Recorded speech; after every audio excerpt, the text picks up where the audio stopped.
शिवाय ओम नमः शिवाय ओम नमो भगवते वासुदेवाय ओम देवकी सुतगोविंद वासुदेव जगतपते देहमेतनियं कृष्ण त्वाम अहम शरणमगतः। अथ श्री ब्रह्म वैवर्त पुराण चतुर्थ श्री कृष्ण जन्मखंड सप्तचत्वारिंशोऽध्यायः। इंद्र के दर्प का भंग। ओम नमः शिवाय ओम नमः शिवाय ओम नमः शिवाय ओम नमो भगवते वासुदेवाय ओम देवकी सुतगोविंद वासुदेव जगतपते देहमेतनियं कृष्ण त्वाम अहम शरणमगतः। नारद उवाच अथ क्रीडान्तरे राधा किं पप्रच्छो हरिं विभुं काम कथां कथयामास कथ्यतां करुणानिधि। नारायण उवाच उथ उत्थाय सुख संभोगाद्रधाम कृत्वा पुरो हरि उवासो मलयद्रोणीं बटमूले मनोहरि। राधा तं परिपप्रच्छ सस्मितं सुमनोहरं दर्पभंगं वज्रभृतो निगूढ़ं श्रुतिसुन्दरम्। राधिकोवाच श्रुतं यशः शूलभृतो दर्पभंगश्च दैवत पार्वत्या दर्पभंगश्च विवाहश्च तयोरहो। अधुना श्रोतुमिच्छामि दर्पभंगं हरे हरि शेषाणां चाक्रमेणैव पदव्यस्य जगद्गुरु। ओम नमः शिवाय ओम नमः शिवाय ओम नमो भगवते वासुदेवाय ओम देवकी सुतगोविंद वासुदेव जगतपते देहिमेतनियं कृष्ण त्वाम अहम शरणं गतः। श्री कृष्ण उवाच दर्पभंगं सुरपते स्त्रिषु लोकेषु विश्रुतं कर्णपीयूषमतुलं सुन्दरं शृणु सुन्दरी।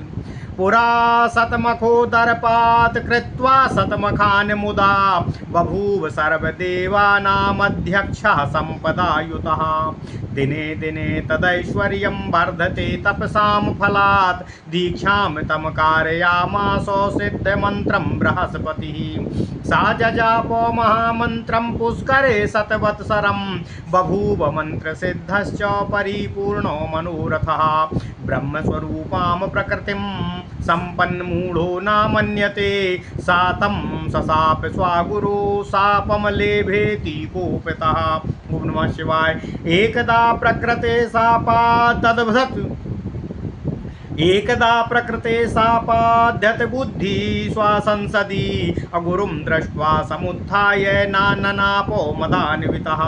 बृहस्पतिस्ततः कोपान्नुवासो गृहमाययौ नातस्थौ तारकाभ्यासे तपसे काननं ययौ। उवाच मनसा दीनो यातु सम्पद्वरेरिति अथ शक्रो मतिं प्राप्य क्वागतो तौ मदीश्वरः। इत्युक्त्वा वेगतः पीठात् जगामो तारकान्तिकं प्रणम्य मातरं भक्त्या नतस्कन्धः पुटाञ्जलि। ओम नमः शिवाय।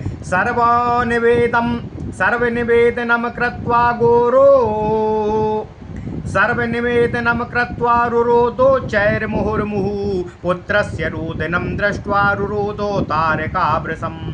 वत्स गच्छ गृहं नैव गुरुं द्रक्ष्यसि साम्प्रतम् अदुर्दिनान्ते गुरुं प्राप्य पुनर्लक्ष्मीमवाप्स्यसि। मुदिनं दुर्दिनं शक्रो कारणं सुखदुःखयो इत्युक्त्वा तारका देवी विररामो पतिव्रता। जगाम शक्रः स्नानार्थं स्वर्णदीं सुमनोहरां ददर्श तत्र रुचिरां मार्जन्तीं चानितं विनीमो। सस्मितां सकटाक्षां तामहल्यां गौतमप्रियां दृष्ट्वा च विपुलश्रोणी स्तनयुग्मं मनोहरं। सा तस्या शक्रः सम्पश्यान् मुमोह कामविमोहितः। पुनः सा चेतनां प्राप्य विहाय स्नानमीश्वरी मूर्तिं विधाय तद्भर्तुस्तत्समीपं जगामः। गत्वा तु स्निग्धवस्त्रां तां समाकृष्य स्मरातुराः। चकारो विविधं तत्र शृङ्गारं सुमनोहरं मूर्छां सम्प्राप्य कामेनो तन्द्रां च मुनिकामिनी।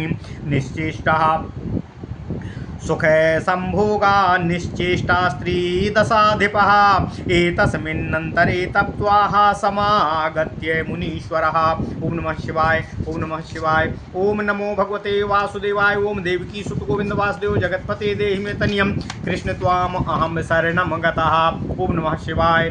ददर्श गेहे मिथुनं मैथुने चारतं प्रिये दृष्ट्वा चुकूपे सा मुनिर्ज्वलन्निव हुतासनः विज्ञानेनातिरोषेणो बभञ्ज सुरतिक्षणं सक्रः सा चेतनां प्राप्य दृष्ट्वा च मुनिपुङ्गवं कालस्वरूपं त्रासेनो दधारो चरणाम्बुजं कोपरक्तायसनयनो देवं पादानतं भिया उवाचो नीतिवचनं गौतमः शरणागतम्। ओम नमः शिवाय। गौतम उवाचो धिक् स्वामेन्द्रसुरश्रेष्ठो कश्यपात्मज पंडिता अपरपौत्रो जगतामित्रस्रष्टुर्बुद्धिस्ते कथमीदृशी मातामहा स्वयं दक्षोदितिर्माता पतिव्रता कर्मसाध्यः स्वभावश्च कुलधर्मं प्रदवायते कर्मसाध्यः स्वभावश्च कुलधर्मं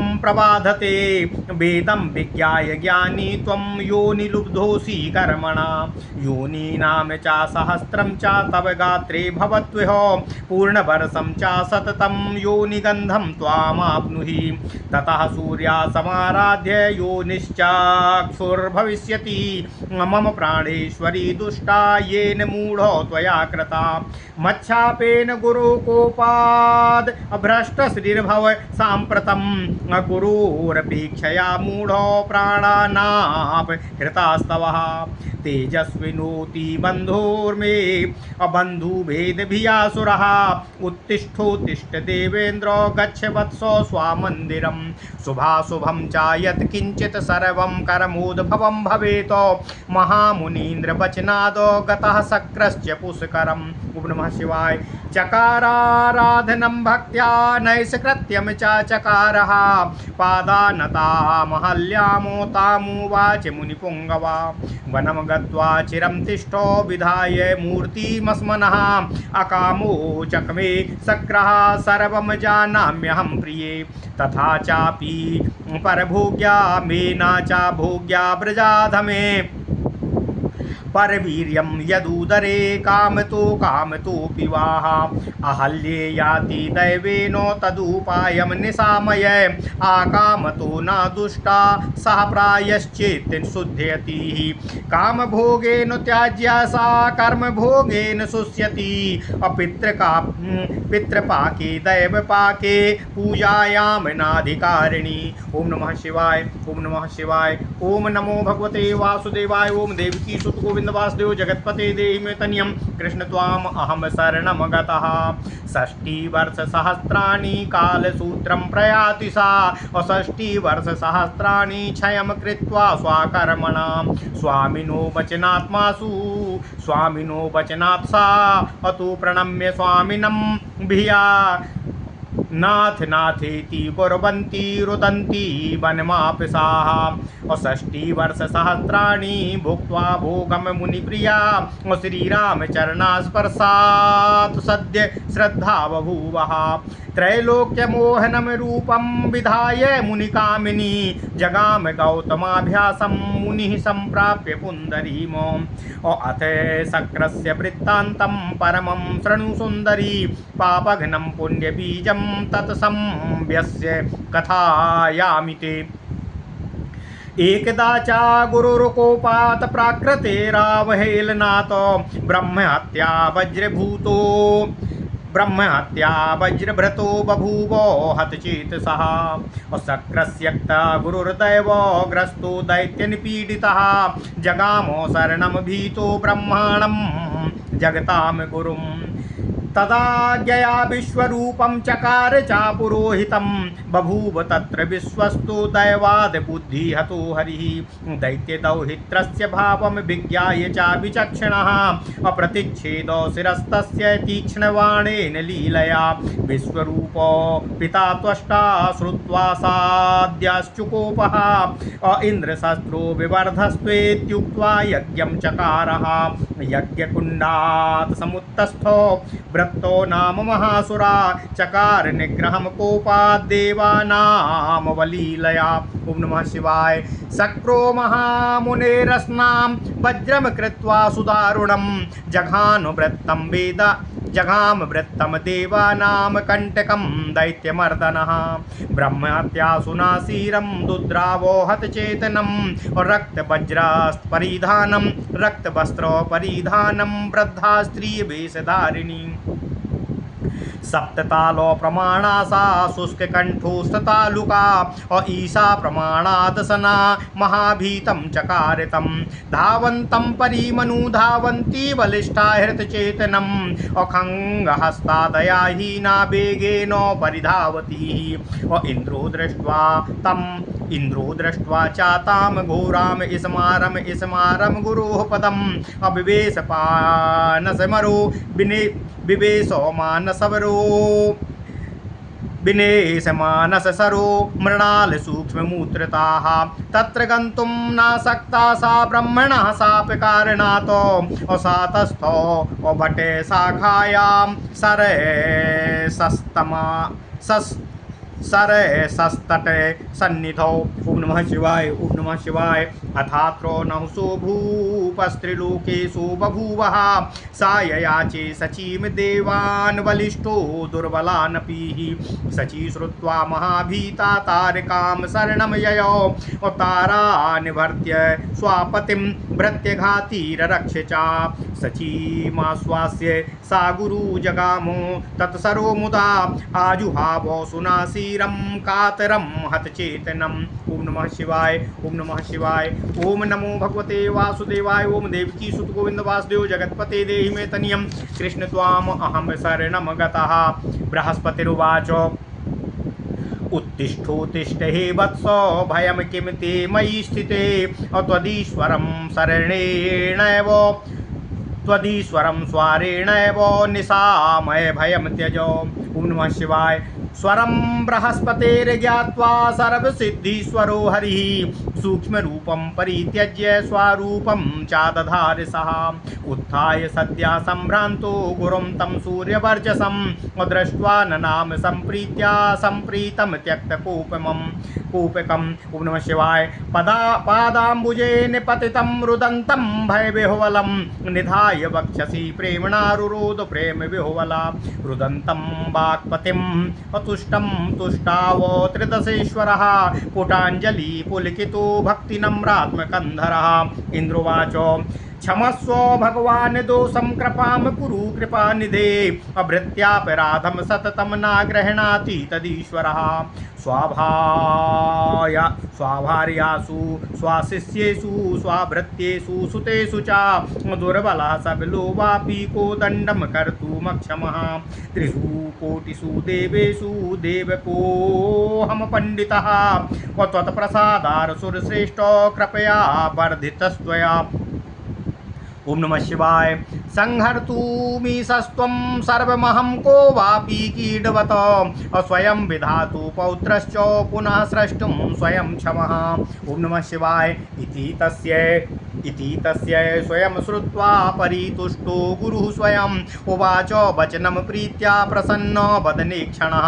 गुरुर्वाच स्थिरो भव महाभागो निश्चलां कमलां लभो सम्प्राप्य परमैश्वर्यं पूर्वस्माच्च चतुर्गुणम् गच्छामरावतीं वत्स राज्यं कुरु पुरन्दर अहत शत्रुर्मत्प्रसादात् गत्वा पश्य शचीं सतीम् इत्येवमुक्त्वा सा गुरुः सशिष्यो गन्तुमुद्यतः ददर्श पुरतो घोरां ब्रह्महत्याम् असुदुः सहामो दृष्ट्वा शक्रो महाभीतस्तस्तं गुरुः शरणं ययो बृहस्पतिर्महाभीता सस्मारो मधुसूदनम् एतस्मिन्नन्तरे तत्र वाग्भुवा शरीरिणी स्वल्पाक्षरा चावहनार्था तां शुश्राव बृहस्पतिः संसारो विजयं नामो सर्वाशुभ विनाशनं राधिका वचनं दत्त्वा शिष्यं रक्षाधुनेति च तदा स्वात् कवचम दत्त्वा शिष्याय शिष्यवत्सलः चकार भस्म सत्तां च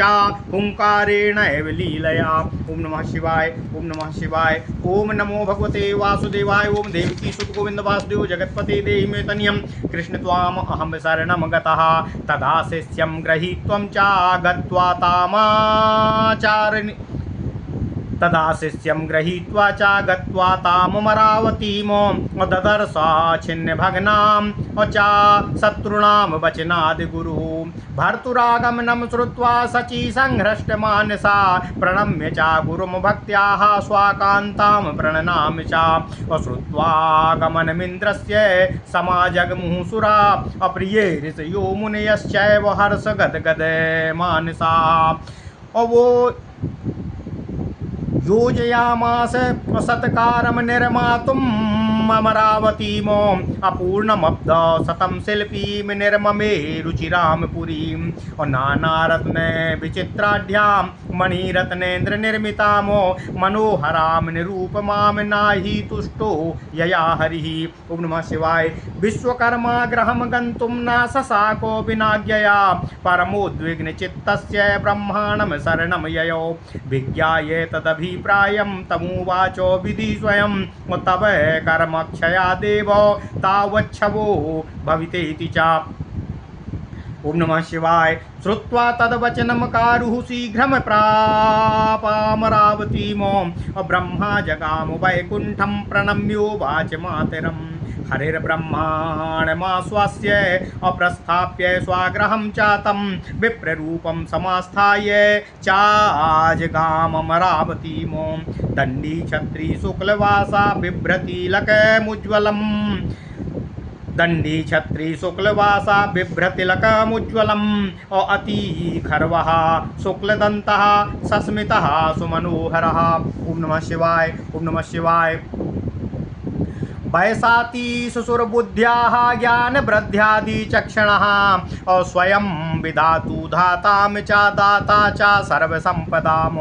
इन्द्रद्वारे समुत्तिष्ठन् द्वारपालामुवाचः अब्रूहीदं ब्राह्मणो द्वारे शीघ्रं त्वां द्रष्टुमागतः। इत्येवं वचनं श्रुत्वा द्वारी ज्ञानं चकारतं सा च शीघ्रं समागम्य ददर्श ब्राह्मणार्भकम्। बालकानां बालिकानां समूहे परिवेष्टितं हसाद्भिश्च महोत्सात् सस्मितं तेजसान्वितं। प्रणनामो हरिर्भक्त्या तं हरिर्शिशुरूपिणम् आशिषं युयुजे प्रीत्याः तं हरिभक्तवत्सलः। मधुपर्कादिकं दत्त्वा सक्रः पूजां चकारतम् अपप्रच्छागमनं कस्माद्वदेति विप्रबालकम्। ओम नमः शिवाय, ओम नमः शिवाय। इन्द्रस्य वचनं श्रुत्वा तमुवाचो द्विजार्भकः मेघगम्भीरया वाचा बृहस्पतिर्गुरुर्गुरुः। ब्राह्मणोवाचो समगतोऽहं त्वां द्रष्टुम् अप्रष्टुं वचनमीप्सितं। चित्रं नगरनिर्माणं समाकर्ण्वाद्भुतं हरे। कतिवर्षं च निर्माणे भवान् संकल्पितो यथां कति चित्तां विश्वकर्मा निर्माणं वा करिष्यति। ओम नमः शिवाय, ओम नमः शिवाय। ओम नमो भगवते वासुदेवाय, ओम देवकी सुत गोविंद वासुदेव जगत्पते देहि मे तनियं कृष्ण त्वाम अहं शरणं गतः। ओम नमः शिवाय, ओम नमः शिवाय, ओम नमः शिवाय। एवं भूतं च निर्माणं न केनेन्द्रेण निर्मितं नैवं विधासु निर्माणे विश्वकर्मा परः क्षमः। बालकस्य वचा श्रुत्वा जहास सासुरेश्वरः असम्पन्मदाति मत्तश्च पुनः पप्रच्छ बालकम्। कतीन्द्राणां समूहश्च त्वया दृष्टश्रुतोऽथवा विश्वकर्मा कतिविधस्तं मे ब्रूहि शिशुधुनाः। शक्रस्य वचनं श्रुत्वा प्रहस्य विप्रबालका तमुवाचो श्रुतिमुखं पीयूषसदृशं वचः।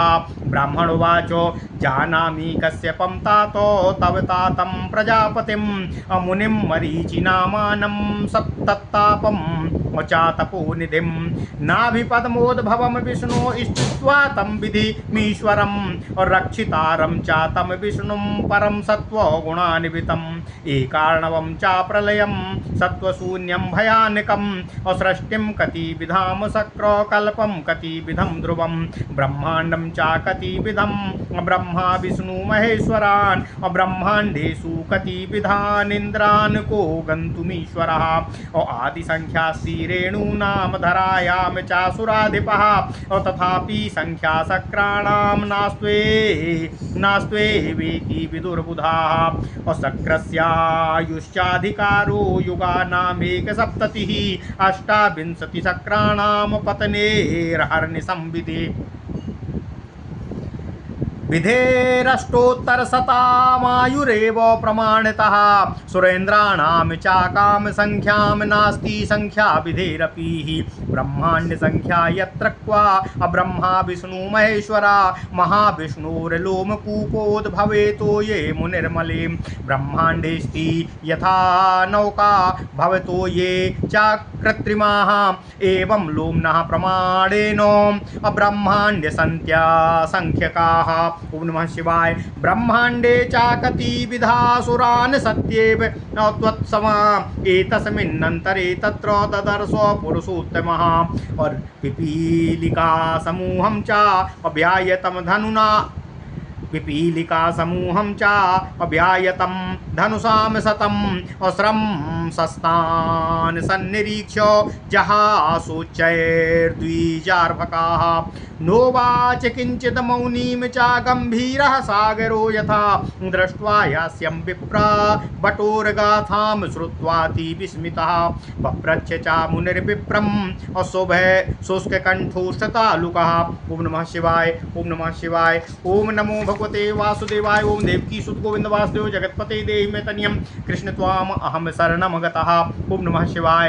इंद्रोवाच कथं हससि विप्रेन्द्रो मां शीघ्रं कारणं वद त्वामुवाको माययाच्छन्नो शिशुरूपी गुणार्णवः इन्द्रस्य वचनं श्रुत्वा तमुवाचो द्विजार्भकः आध्यात्मिकं नीतिसारं ज्ञानबीजं परं वचः ब्राह्मणोवाच द्रष्टा पिपीलिका संघो हेतुरस्य निगूढका मां पृच्छ शोकबीजं तव च ज्ञानकारणं संसारिकाणां संसारो वृक्षमूलानि क्रन्तनम्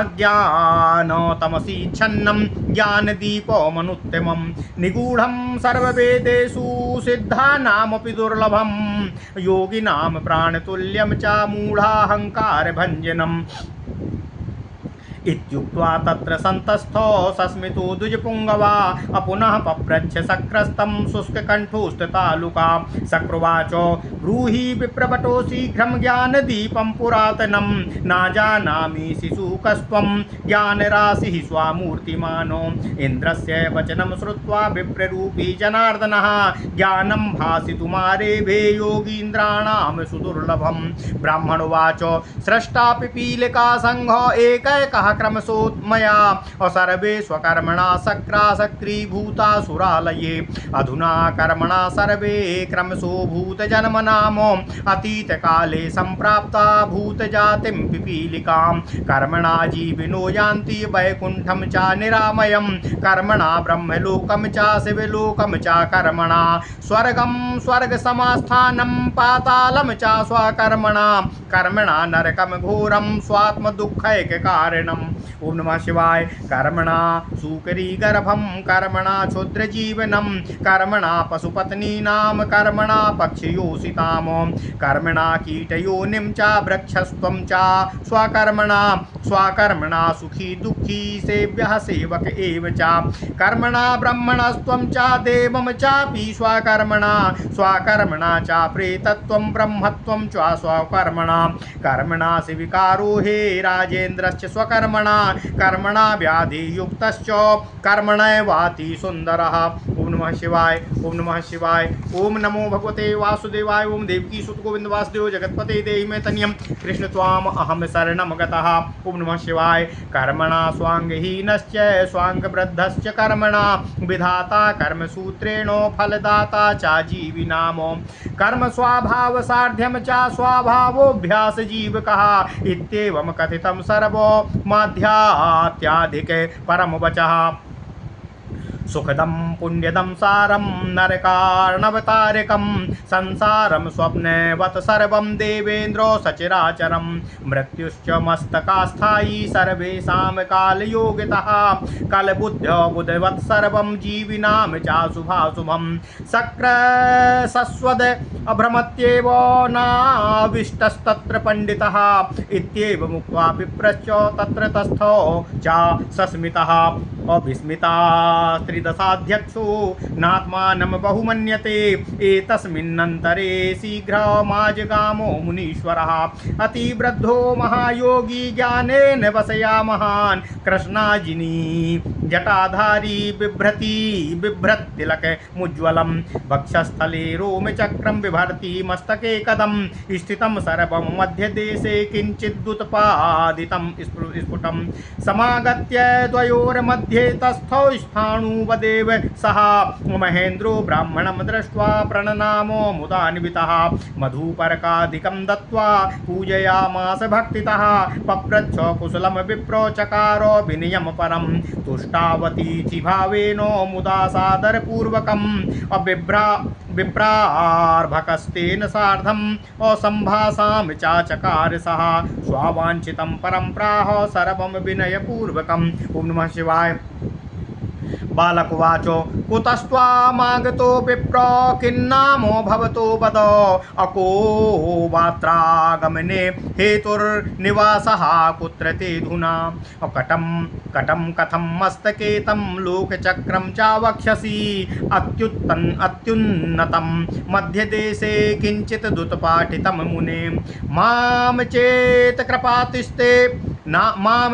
कृपास्तिते विप्र सर्वं संव्यस्य कथ्यतामो अत्यद्भुतमिदं सर्वं श्रोतुं कौतूहलं मम साशिशूरवचनं श्रुत्वा तमुवाच महामुनि सर्वं स्वाकीयवृत्तान्तं शक्रस्य पुरतो मुदा मुनिरुवाच अल्पायुषा मया विप्रो कुत्रापि न अल्पायुधा मया विप्रो त्रापि कुन्नापि नाकृतागः औता न विवाहश्चोपजीव्यं भिक्षोपजीविनाधुना। ओम नमः शिवाय, ओम नमः शिवाय। ओम नमो भगवते वासुदेवाय। ओम देवकी सुत गोविंद वासुदेव जगतपते देहि मे तनियं कृष्ण त्वाम अहम शरणम गतः। लोमसेति चातन्नामो हेतुर्विप्रस्य दर्शनम् अवर्षणा तपशान्त्यर्थं मस्तकस्थं कटं मम वक्षास्थलस्थितं रोमो चक्रम तत्कारणं शृणु संसारिकाणां भयदं विवेको जननं परम् अवायु आयु संख्या प्रमाणं मे लोमचक्रं चावक्षसि अशक्रैकपतने विप्रः अलोमैकोत्पाटनं मम उत्पादितानि लोमानि तेन मध्ये स्थितानि च ब्रह्मणोदुपरार्धे च मम मृत्युर्निरूपितः असंख्यविधयो ब्रह्मन् मरिष्यन्ति मृता अपि अकलत्रेण चापुत्रेण ग्रहेण किं प्रयोजनं ब्रह्मणः पतने चक्षुर्निमेषश्च हरेर्भवेत् तत्पादपद्ममतुलं चिन्तयामि निरन्तरं दुर्लभं श्रीहरेर्दास्यं भक्तिर्मुक्तेर्गरीयसी अस्वप्ने अवत सर्वमैश्वर्यं तद्भक्ति व्यवधायकम् ओम नमः तद्भक्ति व्यवधायकम्। ओम नमः शिवाय, ओम नमः शिवाय।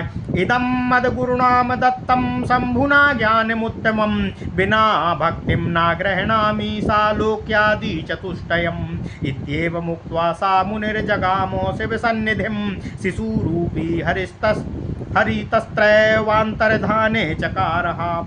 इन्द्रस्तुं स्वप्न दृष्ट्वा बभूव तत्र विस्मितः।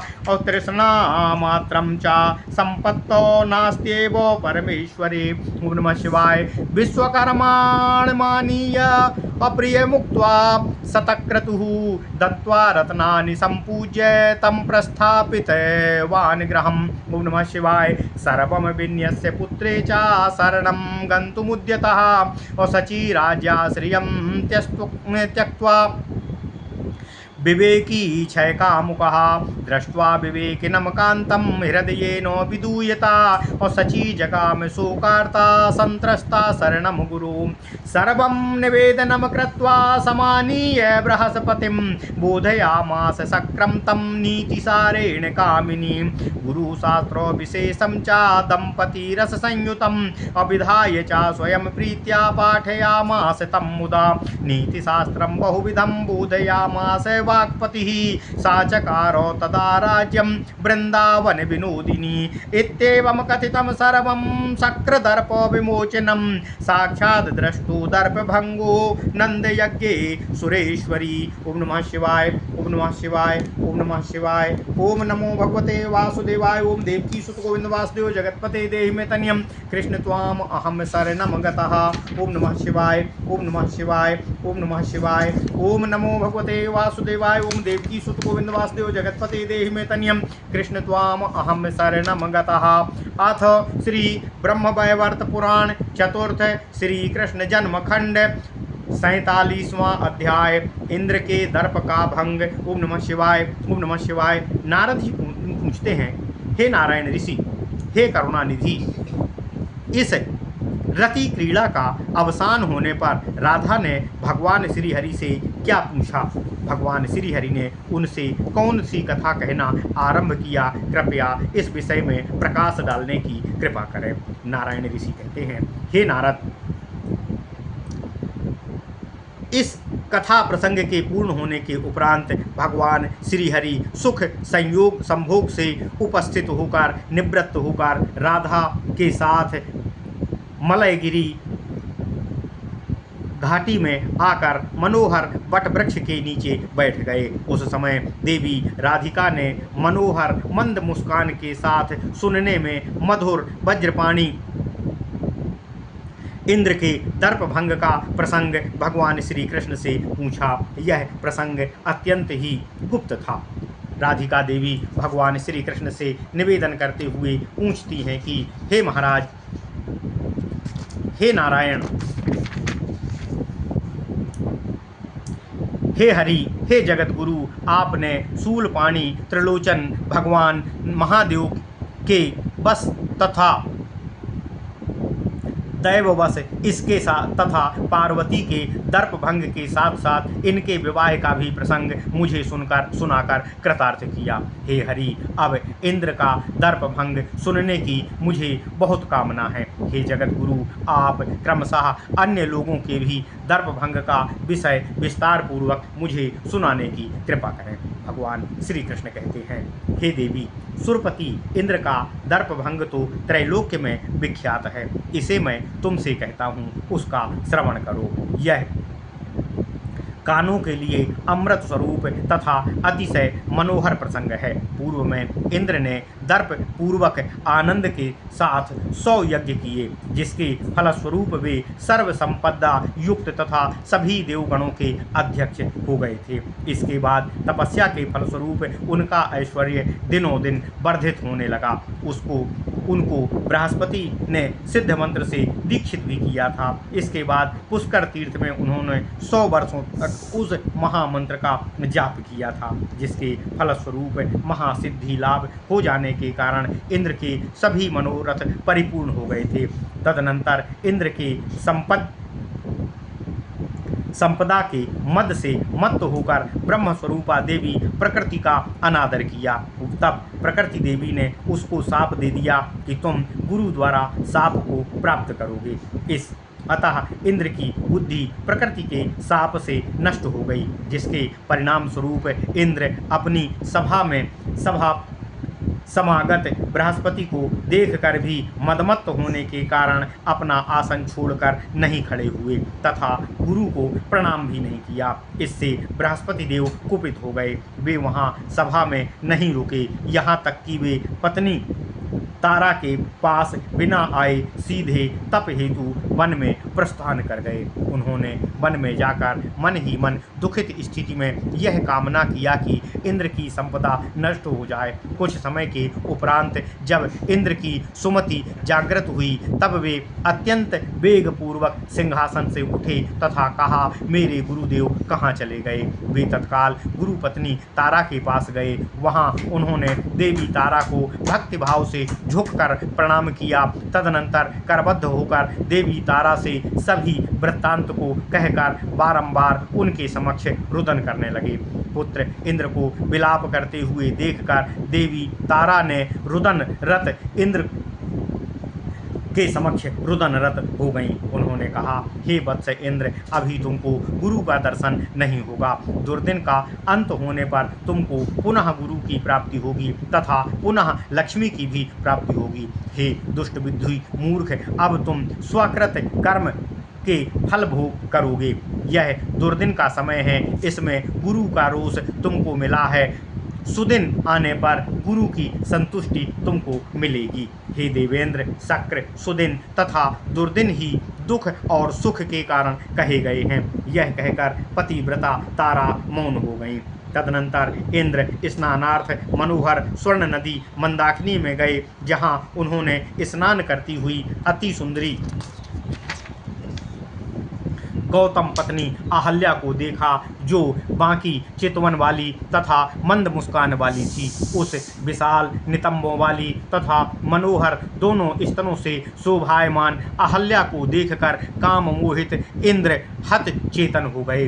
चैतन्यता प्राप्त होने पर ही स्नान करना छोड़कर इंद्र ने अहिल्या के पति गौतम मुनि का रूप धारण किया तथा अहिल्या के समीप गए। उन्होंने कामातुर होकर अहिल्या को अपनी ओर खींचा, जो अर्धवस्त्र पहने हुए थीं। तब इंद्र ने मुनि पत्नी अहल्या के साथ अत्यंत मनोहर तथा अनेक प्रकार का संभोग किया। मुनि पत्नी इस संभोग को प्राप्त कर कामवशात सुध बुध खो बैठी तथा इंद्र तथा अहल्या दोनों ही इस संभोग में सुख संभोग में निभोर होकर निश्चेष्ट से हो गए थे। तभी वहाँ तप से तृप्त होकर मुनीश्वर गौतम भी आ गए।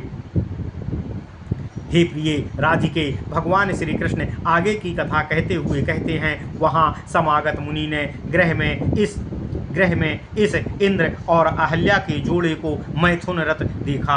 यह देखकर मुनि का क्रोध अत्यंत अग्नि जैसा ज्वलंत अग्नि जैसे भड़क उठा। उन्होंने वास्तविकता को अपने विशिष्ट अर्थात अंतर्ज्ञान से जानकर क्षण मात्र में दोनों को रति क्रीड़ा को भग्न कर दिया। तभी इंद्र ने चेतना प्राप्त होने पर उन मुनि प्रवर गौतम को देखा। उस काल रूप मुनि का स्वरूप देखकर इंद्र त्रस्त होकर उनके चरण कमलों पर गिर पड़े। तब क्रोध से आरक्त नयन वाले गौतम ऋषि ने अपने पैरों पर गिरे भयभीत शरणागत इंद्र से नीतिपूर्वक वचन कहा।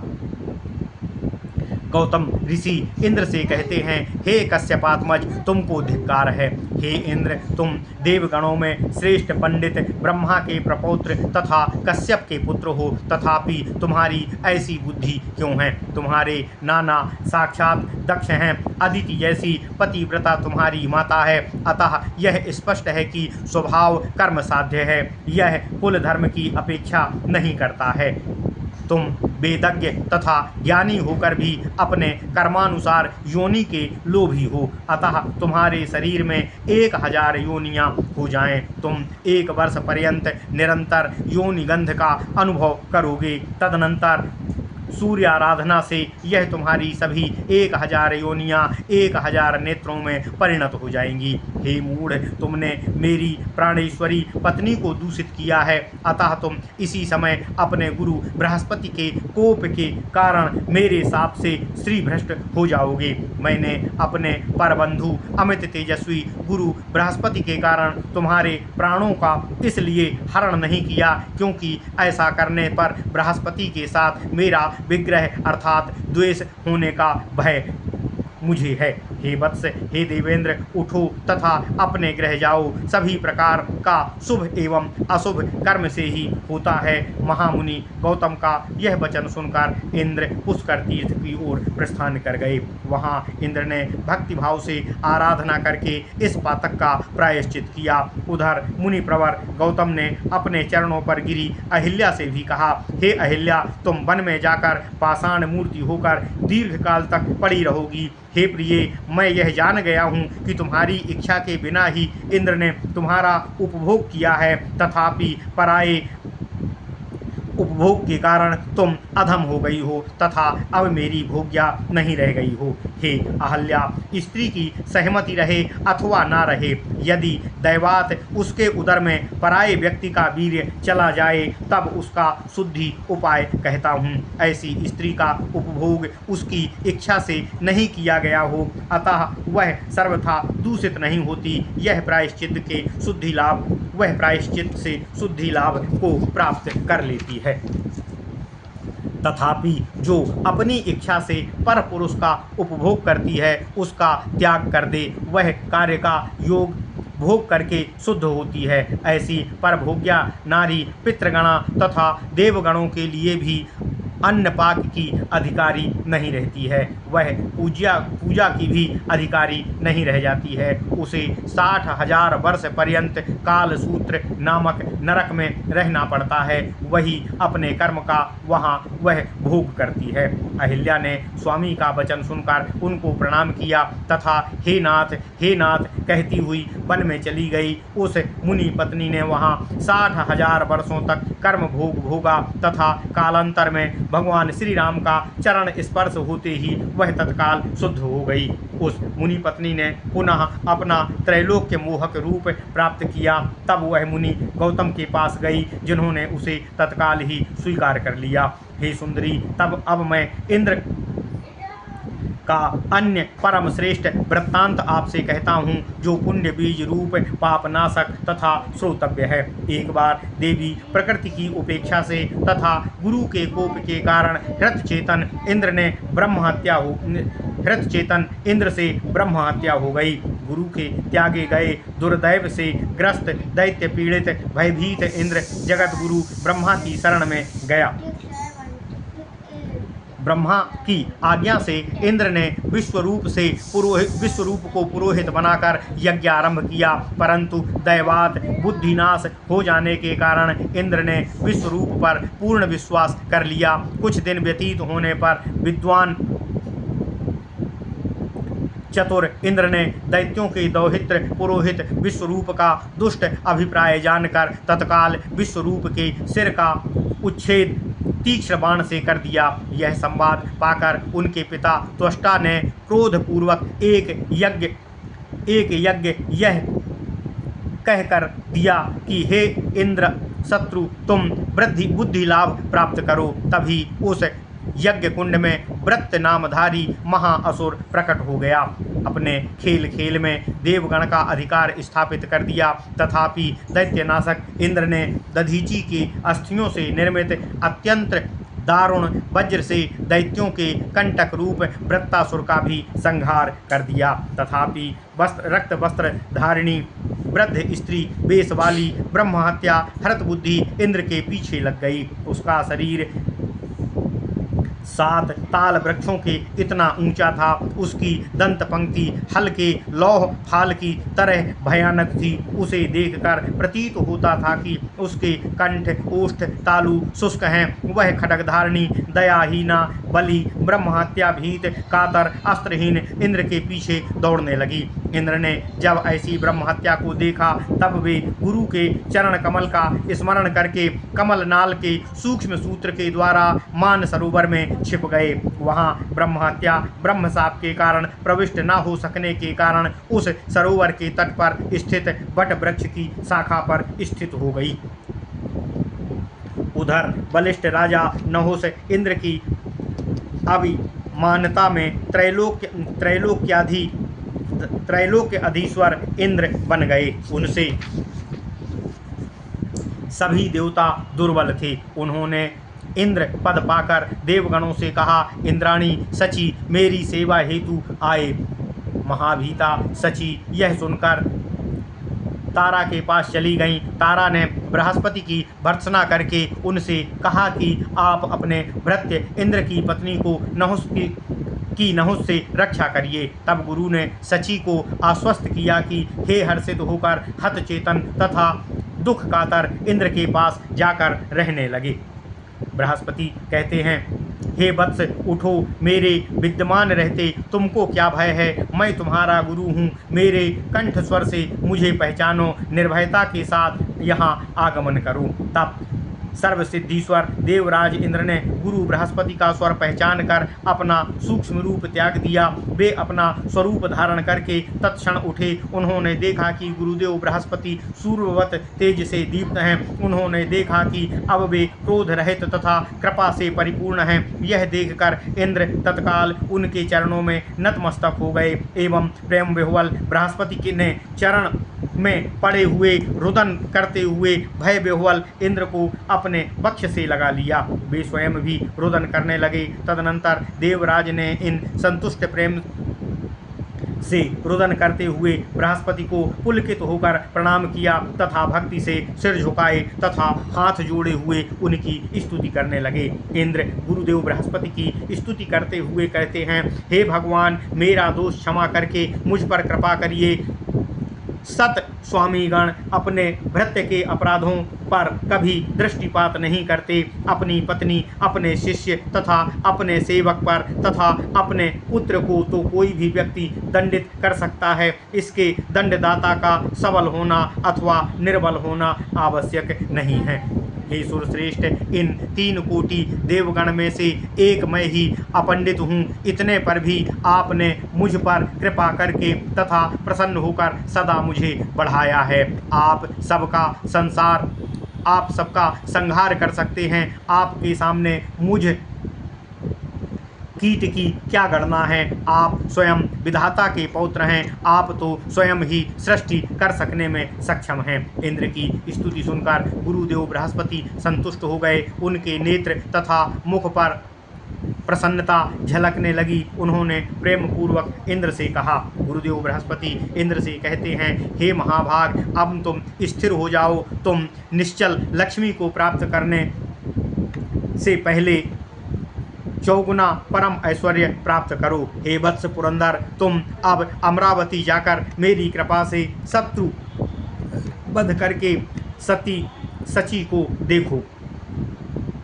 यह कहकर जैसे ही गुरु अपने शिष्य के साथ गमनोद्यत हुए ही थे, इंद्र ने अपने समक्ष अत्यंत दुस्सह घोर रूप ब्रह्म हत्या को देखा। उसे देखकर इंद्र अतीव भयग्रस्त होकर गुरुदेव की शरण में पुनः गए। गुरु बृहस्पति ने भी अत्यंत भयभीत होकर मधुसूदन भगवान श्री कृष्ण का स्मरण किया। तभी स्वल्प अक्षरों वाली तथा अनेकार्थ निहित अशरीरी वाणी बृहस्पति ने सुनी। यथा, हे गुरु, सर्वशत्रुनाशक संसार विजय नामक राधा कवच अपने शिष्य को प्रदान कर इसकी रक्षा करो। वह सर्व मंगल नाशक कवच है। उस समय शिष्य वत्सल गुरु ने यह कवच शिष्य को प्रदान किया। तदनंतर इंद्र ने हुंकार मात्र से खेल ही खेल में वह ब्रह्महत्या को नष्ट कर दिया और वह ब्रह्महत्या नष्ट हो गई। ओम नमः शिवाय, ओम नमः शिवाय। तब बृहस्पति देव अपने शिष्य के साथ अमरावतीपुरी में गए। वहां उन्होंने शत्रु द्वारा छिन्न भिन्न अमरावतीपुरी को देखा। तभी देवी सची पति के आने का संवाद पाते ही वहां आनंद पूर्वक आ गई। उन्होंने गुरु बृहस्पति के चरणों में भक्तिपूर्वक प्रणाम करके अपने पति इंद्र को प्रणाम किया।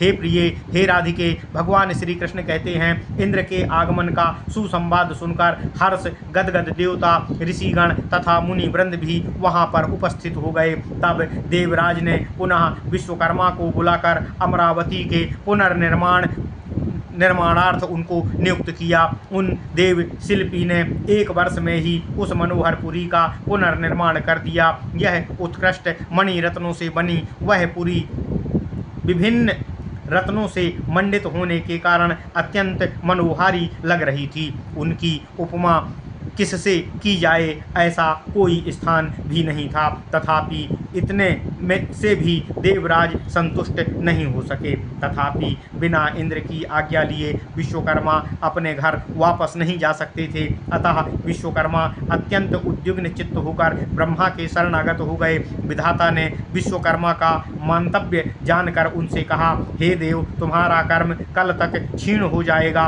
अतः कल तुम वहां से मुक्त हो जाओगे।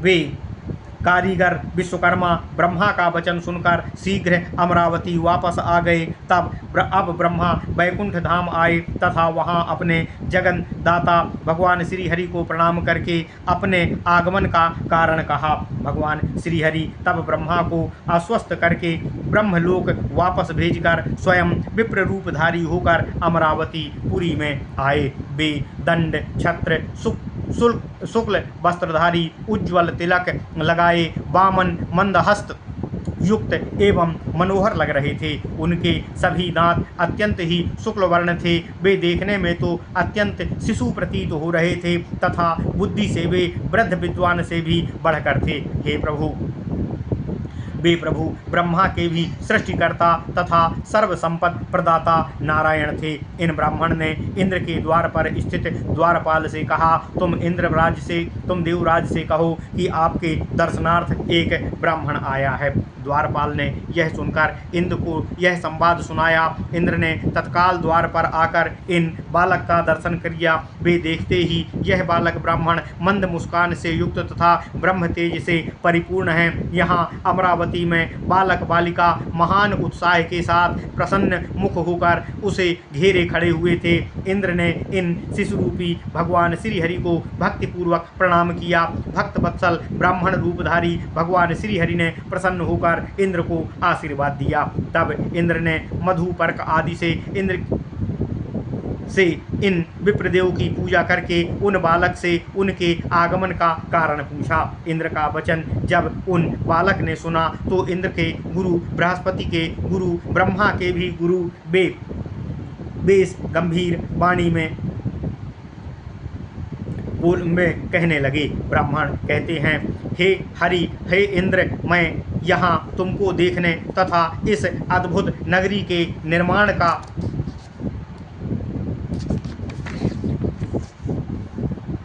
समाचार सुनकर कुछ प्रश्न तुमसे पूछने के उद्देश्य से आया हूँ।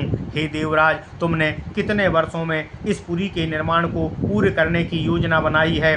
किम वह विश्वकर्मा कब तक इसे पूर्ण कर देंगे? हे इंद्र, आज एक ऐसा निर्माण पूर्व के किसी इंद्र ने भी नहीं किया था, ना वह करा सके। अब विश्वकर्मा भी ऐसा सुनिर्माण कर सकने में समर्थ नहीं है। बालक ब्राह्मण का कथन सुनकर इंद्र हंसने लगे। उन्होंने बालक से पूछा, हे शिशु, आपने अब तक कितने इंद्र समूह को तथा कितने विश्वकर्मा को देखा है अथवा उनके बारे में सुना है, यह मुझसे कहिए। इंद्र का वचन सुनकर विप्र बालक ने हंसकर कर्ण को सुख देने वाला अमृतमय वचन कहा। ब्राह्मण बालक कहते हैं, हे इंद्र, मैं तुम्हारे पिता प्रजापति कश्यप का पितामह तपोनिधि मरीच मुनि को जानता हूँ। मैं मरीचि मुनि के पिता विष्णु के नाभि कमल से उद्भूत भगवान विधाता ब्रह्मा को भी जानता हूँ। मैं ब्रह्मा के रक्षक सत्व गुणावलंबी तथा उनके रक्षक महाविष्णु से भी परिचित हूँ। मैं सत्व शून्य प्राणी रहित महाभयानक एकार्णव प्रलय को जानता हूँ। हे शक्र, हे इंद्र, सृष्टि कई प्रकार की है, कल्प भी कई हैं, ब्रह्मांड भी न जाने कितने हैं। इन ब्रह्मांडों के ब्रह्मा विष्णु महेश्वर इंद्र आदि कितने ही हो चुके हैं तथा जिनकी गणना कर सकने में कौन समर्थ है। हे इंद्र, पंडितों का यह निश्चय है कि भले ही संसार में बालुका कणों तथा वृष्टि के बूंदों की गणना कर ली जावे, परंतु इंद्रों की संख्या की गणना नहीं की जा सकती है। इंद्र की आयु तथा उनका अधिकार काल मात्र 71 चतुर्युग का है। ऐसे 28 इंद्रों का काल समाप्त होने पर जितना काल होता है वह विधाता का मात्र एक दिन रात ही होता है। इस प्रकार 108 वर्ष पर्यंत ब्रह्मा का पूर्ण आयु काल है। तथापि जब इस सृष्टि में कितने ब्रह्मा हैं उनकी गणना नहीं हो सकती, तब इंद्रों के संबंध में क्या कहा जा सकता है। यह सृष्टि में कितने ब्रह्मांड हैं उनकी गणना कर सकना असंभव है। तब ब्रह्मा विष्णु महेश कितने हैं इनकी गणना कौन कर सकता है। महाविष्णु के रोमकूपों से उद्भूत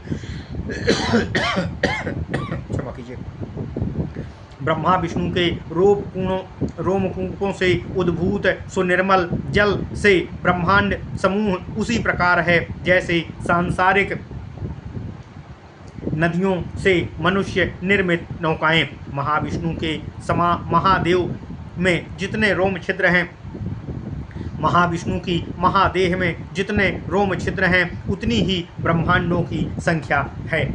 अति ब्रह्मांड प्रति ब्रह्मांड में तुम जैसे ना जाने कितने देवता रहते हैं। तभी वहाँ ब्राह्मण रूपधारी पुरुषोत्तम ने 100 धनुष तक के एक चींटी का झुंड देखा था। ब्राह्मण बालक उस झुंड को देखकर उच्च स्वर में हंस पड़े। उन्होंने गंभीर सागर की तरह मौन धारण कर लिया, कुछ भी नहीं कहा। उस समय उस ब्राह्मण बालक का हास्य सुनकर इंद्र विस्मित हो उठे। उनके कंठ ओष्ठ तालु सूख गए। उन्होंने तब पुनः ब्राह्मण बालक से पूछा, ओम नमः शिवाय।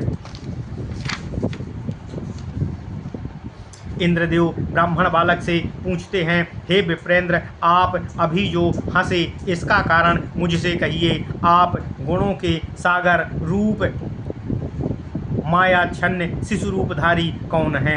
इंद्र का वचन सुनकर उन ब्राह्मण बालक ने इंद्र से आध्यात्म युक्त नीति का सार ज्ञान बीज रूप परम वाक्य कहा। इंद्र कहते हैं, ब्राह्मण बालक कहते हैं, मैं जो भी इस चींटियों के झुंड को देखकर हंसने लगा, इसके पीछे अत्यंत गूढ़ कारण है। तुम इस शोक के कारण में मुझसे मत पूछो। यह गूढ़ विषय संसारी लोगों के लिए संसार वृक्ष को जड़ से काट देने वाला तथा अज्ञान तिमिर से आच्छन्न लोगों के लिए अतीव उत्तम ज्ञानदीप के समान है। यह सिद्धों के लिए अत्यंत दुर्लभ है तथा सभी वेदों में भी अत्यंत गुप्त है। यह योगी गण के लिए प्राण के समान तथा मूढ़ के अहंकार को चूर्ण करने वाला है। यह कहकर वे द्विजबटु मौन हो गए तथा मुस्कुराने लगे। तब शुष्क कंठ ओष्ठ तालु वाले इंद्र ने पुनः इस बालक से जिज्ञासा किया। इंद्रदेव कहते हैं, हे विप्रबटुक, आप शीघ्र मुझसे पुरातन ज्ञान दीप कहिए। मुझे यही ज्ञात नहीं हो पा रहा है कि आप ज्ञान राशि तथा मूर्तिमान ज्ञान स्वरूप इस शिशु रूप में कौन है। इंद्र का कथन सुनकर विप्र रूपी जनार्दन ने योगींद्रों के लिए भी दुर्लभ ज्ञान कहना प्रारंभ किया। ब्राह्मण बटु कहते हैं, हे इंद्र, मैंने इन चींटियों के समुदाय की एक एक करके सृष्टि किया था। ये सभी स्वकर्म से देवलोक में इंद्र पद पर स्थापित हो चुके हैं, तथापि अपने कर्म से ये अभी नाना जीव योनियों में जन्म लेते हुए अब चींटी जाति में जन्मे हैं। कर्म द्वारा ही प्राणी निरामय वैकुंठ धाम प्राप्त करते हैं। ये कर्म से ही ब्रह्मलोक तथा शिवलोकगामी होते हैं। ये ही अपने कर्म से पाताल तथा स्वर्ग में स्थान पाते हैं। ये कर्म से ही अत्यंत दुखनाशक घोर नरक में जाते हैं, अत्यंत दुखदायक घोर नरक में जाते हैं। स्वकर्म द्वारा ही प्राणी सूकरी के गर्भ से जन्म लेते हैं। कर्म द्वारा ही क्षुद्र जीवन को पाते हैं। कर्म से ही व्यक्ति पद्म मादा पशु के गर्भ में जाता है। कर्म से ही यह मादा पक्षियों के अंडों के रूप में जन्म लेता है। स्वकर्म से ही प्राणी कीट योनि अथवा वृक्ष योनि में उत्पन्न होता है। स्वकर्म से ही वह सुखी दुखी स्वामी और सेवक के रूप को प्राप्त करता है। ओम नमः शिवाय। कर्म से ही प्राणी ब्राह्मणत्व अथवा देवत्व को प्राप्त होता है। कर्म से ही वह ब्राह्मणत्व किंवा प्रेतत्व को प्राप्त करता है। अपने कर्म से ही वह पातकी पालकी पर बैठकर चलता है और कर्म से ही वह राजेंद्रत्व को प्राप्त करता है। कर्म के बल से ही वह व्याधि युक्त किंवा अतीव सुंदर स्वरूप को प्राप्त करता है। कर्म से ही वह अंगहीन होता है। कर्म से ही वह अधिकांश 6 उंगली वाला इत्यादि होकर जन्म लेता है। विधाता कर्म सूत्र से ही प्राणी गणों को फल देते हैं। कर्म स्वभाव साध्य है, स्वभाव अभ्यास मूलक है। यह सब जो आध्यात्मिक वाक्य मैंने कहा है वह सुख मोक्षप्रद सबका सार स्वरूप तथा नरक से पार उतारने वाला है। हे देवराज, यह सचराचर संसार स्वप्नवत है। काल द्वारा निश्चित मृत्यु सभी के मस्तक पर स्थायी रूप से स्थित होती है। हे इंद्र,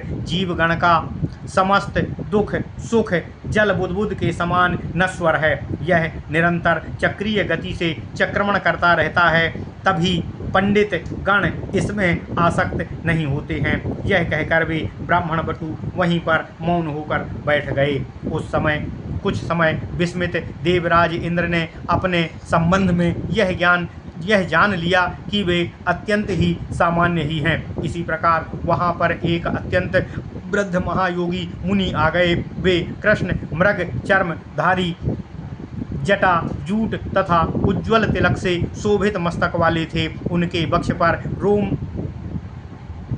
रोम का चक्र था तथा उन्होंने सिर पर रखी चटाई से स्वयं को ढांक लिया था। उनके वक्ष स्थल पर रोम चक्र तो यथावत था, केवल कुछ छोटा सा भाग रोम रहित था। ऐसे मुनिवर वहाँ सभा में इंद्र तथा ब्राह्मण बटु के बीच शुष्क कंठवत स्थित हो गए। इंद्र ने इन ब्राह्मण को प्रसन्नतापूर्वक प्रणाम किया तथा परम भक्ति के साथ उनको मधुपर्क आदि निवेदन करके उनकी पूजा की। तत्पश्चात इंद्र ने अत्यंत विनयपूर्वक इन ब्राह्मण को उनकी कुशलता संबंधित प्रश्न भी किया। अपने आतिथ्य एवं सत्कार से इंद्र ने इन महर्षि को प्रसन्न कर लिया। इसके पश्चात ब्राह्मण बटु उन ऋषि से बातें करने लगे। उन्होंने विषय के साथ उनसे इच्छित शुभ प्रश्न पूछा। बालक बटु कहते हैं, हे विप्र, आपका आगमन कहाँ से हुआ है? आप अपना नाम बताने की कृपा करें। आपके यहाँ आगमन का क्या प्रयोजन है? आप अपना निवास स्थान भी बताने की कृपा करें। आपने मस्तक पर यह चटाई क्यों रखा हुआ है? आपके वक्ष स्थल पर रोम चक्र तो अत्यंत बड़ा है, तथापि बीच में कुछ रोम क्यों उखाड़े गए हैं?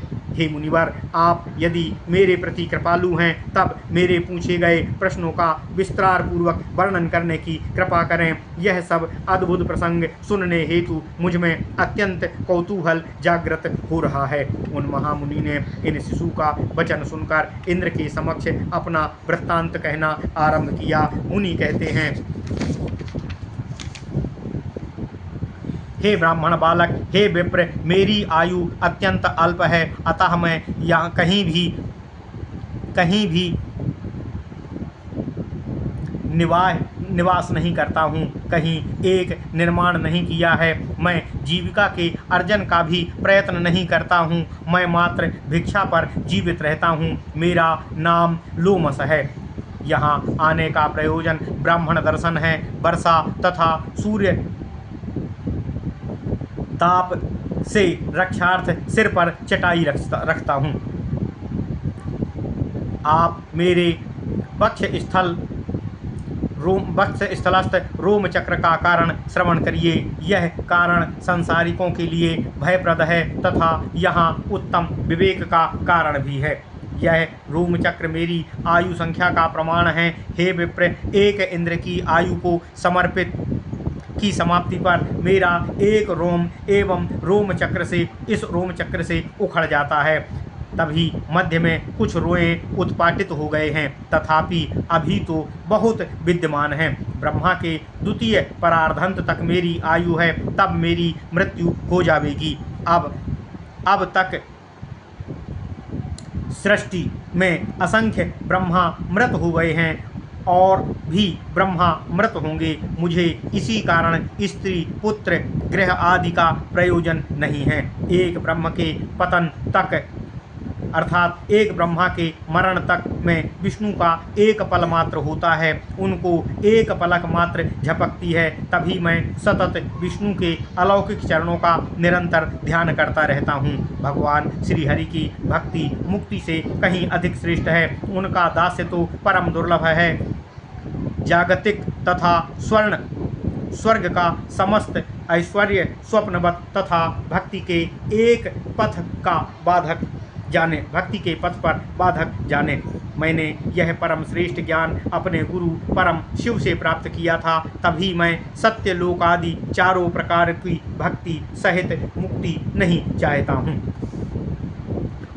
यह वचन सुन कहकर वे महामुनि वहाँ से तत्काल ही भगवान शिव के यहाँ चले गए। उसी समय शिशु रूपी नारायण भी अंतर्ध्यान हो गए। यह स्वप्नवत दृश्य देखकर इंद्र विस्मय में पड़ गए। उन देवेश्वर इंद्र के मन में संपदा हेतु अब तनिक भी तृष्णा नहीं रह गई थी। अतः इंद्र ने विश्वकर्मा को बुलाकर उनसे प्रिय वाक्य कहा तथा उनको उत्तम रत्न आदि देकर सम्मानित करके घर जाने की आज्ञा दी। तदनंतर इंद्र ने सब कुछ अपने पुत्र को प्रदान कर दिया तथा स्वयं भगवान की शरण में जाने को उद्यत हो गए। इस समय विवेक के कारण वे कामना क्षय करने का उपाय करने लगे। उन्होंने शची तथा राज्य का त्याग कर दिया।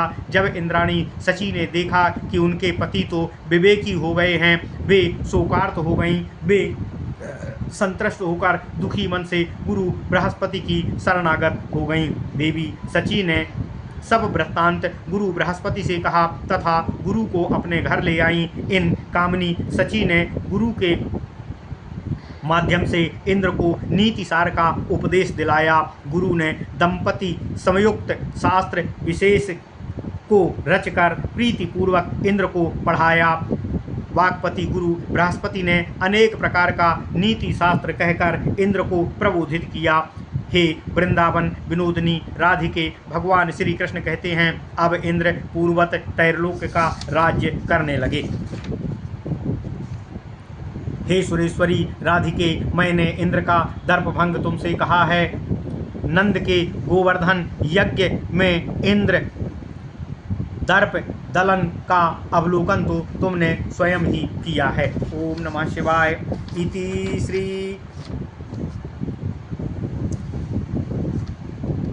इति श्री ब्रह्मवैवर्त महापुराणे श्री कृष्ण जन्मखंड नारद नारायण संवादे शक्र दर्प भंगो नाम सप्तचत्वारिंशो अध्यायः।